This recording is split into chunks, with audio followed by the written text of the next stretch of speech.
مورکۍ یو ځوان په 18 کلنۍ کې خپلې مور ته وویل مورې کله چې 20 کلن شوم څه تحفه به راکوې. مور یې ورته وویل بچایه تر اوسه دې 20 کلنۍ ته ډېر وخت پاتې ده. 1 کال نور هم تیر شو او زوی یې 19 کلن شو. په همدې کال یې زوی ناڅاپه مریض شو او مورجان یې سملاسي روغتون ته یوړو. ډاکټر یې مور ته وویل چې زوی دې د زړه سخت تکلیف لري چې د جوړېدو یې هیڅ امکان نشته. مور یې سخت غمجنه شوه او راغله تر څو خپل ځوان زوی وګوري. د مور له راتګ سره سم یې ځوان زوی ورته وویل چې مورې ډاکټر څه درته وویل؟ آیا زه به مړ شم؟ مور یې د ژړا تم نه شوی کړای. د ټیکري پیسه یې سترګو ته ونیوله او د زوی له اتاق نه ووتله.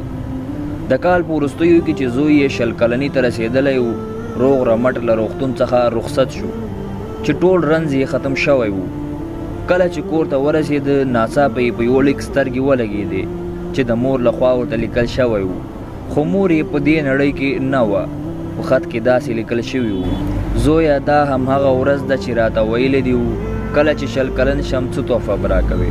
ډاکټرانو ویل چې د زوی زړه دې په مکمل ډول له کاره لوېدلی دی نو ما وغوښتل خپل زړه تا ته په تحفه کې درکړم. زویه له هغه به ښه ساتنه کوي. ګرانو ملګرو د مور عزت وکړئ ځکه چې مور ډېره لویه سرمایه ده. هیله کوم ملګرو چې ویډیو مو خوښه شوې وي د لا نورو داسې ویډیوګانو لپاره زموږ چینل سبسکرایب کړئ او ویډیو له نورو ملګرو سره هم شریکه کړئ.